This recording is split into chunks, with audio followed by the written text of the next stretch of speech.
Ошон үчүн намыстуу ойготойлу жигиттер. Мен силерге айтып атам, бардык мына мигранттар Москвада жүрөбүзбү, биримдиктүү болойлу. Эже карындаштарыбызды бардыгын колдойлу, коргойлу.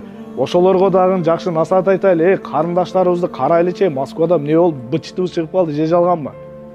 Азыр айта берсек, азыр мындайынан терең кирип кетебиз, ошо бытчы чыкканды ким кылып атат? Биз кылып атабызбы? Ошо ар бириңде карындашың бар, эжең бар. Ар бирибиз ошолорду контролировать этсек, ошолор жоголот го, чынбы? Ар бирибиз ошолорго мындай тийишпей, наоборот, мындай намысын коргоп койсок, ошолор азаят го, же жалганбы? Өзүбүздөн ар бирибиз өзүбүздөн баштайлы. Иншалла эже карындаштарыбызды дагы коргойбуз, ата энелерибизди дагы, улутубузду дагы, жерибизди дагы, элибизди дагы баарын иншалла эмне кылабыз? Сөз түрдө коргойбуз жигиттер. Эмнеге? 2000-билерин азыр пикте экен. Күчкө толуп турган маал экен. Эмне 92-лер күчкө толгон эмеспи? Же 95-лер күчкө толгон эмеспи? Толгон да, чынбы? 70-жылкылар толгон эмеспи? Аксакал канча жаштасыз? Сиз да бир күчтүү болуп жүргөнсүз да, чынбы? Бирок түшүнүп атасыңарбы? Бул убакыттар өтөт.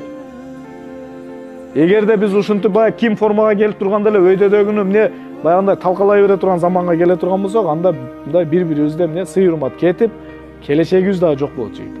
Ошон үчүн эң биринчиден силерге мен суранарым, өзүңөрдөн чоңдорго болгон сый урматыңарды, адеп аклагыңарды оңдогула. Азыркы учурларда мына тамак жеген жерлерге барсак дагы көпчүлүк учурда карасаң старшылар тамак ала эле келе, бемарал нанды сындырып уруп аткан болот. Же жалганбы? Илгери адеп деген бар эле го, бир аксакал келип отургучан, тааратка чыгып кеткен болсо, тамакты таараттан келгиче күтөт элек. Же жалганбы, айчы? Келип бир кашыкты момдайынан алып оозуна салганда анан кийин эмне? Налетай башталат, анан жейсиң, Ушуга көнгөнбүз да, бирок ал нерсе эмнеге жоголуп баратат? Адебибизди, адеп аклагыбызды оңдошубуз керек. Биз адеп аклагыбызды оңдосок, айлана чөйрөбүздөгү адамдар ошол динге келгиси келет, чынбы? Пайгамбар саллаллаху алейхи Маккадан Мадинага биринчи мындайча айтканда динди баягы чакырганга даватчылар жөнөткөндө эмне болгон? Кимди чакырып, кимдерди жөнөткөн? Адеп аклагы жакшы, Куранды жакшы окуган, красивый, даже келбети дагы красивый. Өзүнү алып жүрүшү мындай тыкан, таза, ушундай адамдар жөнөткөн да. Түшүнүп атасыңарбы? Эмнеге? Анткени дин эмне? Тазалык бул имандан. Ошон үчүн Москвада жүргөндөн кийин жигиттер бир эле тармактан эмес, мындайча айтканда бардык тармактан алдыда болгула. Башкаларга пример болгула. Силерди көргөндөн кийин мына Кыргызстандан келгендер ушинтип жүрөт экен дебесин. Наоборот, мына Кыргызстандан келгендердей болуш керек экен десин. Кээде баягы өзүңөрдүн бир жалгыз өзүңөрдүн эмоцияларды баягындай кармай албай, контролировать эте албай, эмне? Бардык кыргыздарга эмне кыласыңар? Сөз тийгизип коесуңар. Ушундай жерлер дагы көп. Ошон үчүн эмне? Ла тагбап дейт, ачууланба дейт. Мына четте жүргөндө мен силерге совет берейин, чындап эле көп ачууланбаш керек экен. Ошол ачуулануштун аркасынан эмне? Кимди капа кыласың?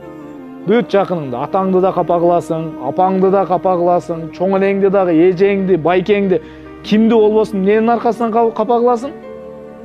Ачуулангандын аркасынан капа кыласың.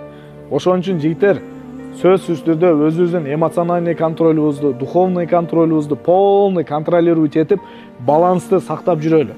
Иш десе эле ишке полный программада кирип кетип, бар жокту унутуп калбайлы. Айтып атам, жашоо өтө берет. Намаздарды калтырбагыла.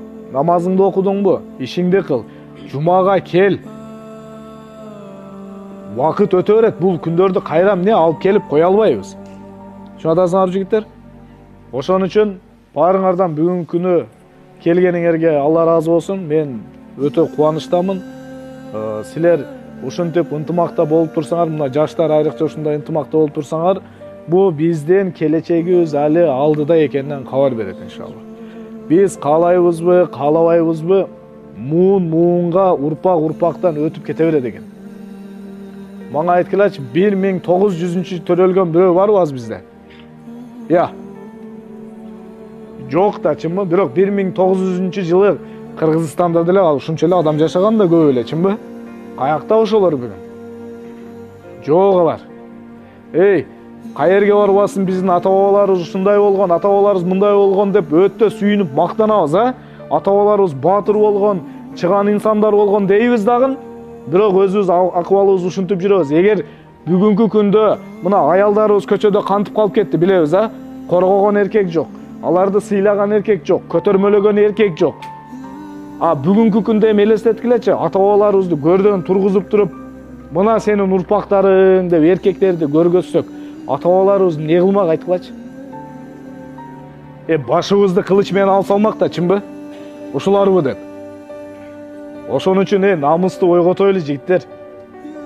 Мен силерге айтып атам, бардык мына мигранттар Москвада жүрөбүзбү, биримдиктүү болойлу.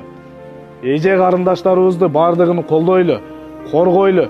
Ошолорго дагы жакшы насаат айтайлы. Карындаштарыбызды карайлычы, Москвада эмне болуп, бычытыбыз чыгып калды, же жалганбы? Азыр айта берсек, азыр мындайдан терең кирип кетебиз, ошо быт-чыт чыкканды ким кылып атат? Биз кылып атабызбы? Ошо ар бириңде карындашың бар, эжең бар. Ар бирибиз ошолорду контролировать этсек, ошолор жоголот го, чынбы? Ар бирибиз ошолорго мындай тийишпей, наоборот, мындай намысын коргоп койсок, ошолор азаят го, же жалганбы? Өзүбүздөн, ар бирибиз өзүбүздөн баштайлы.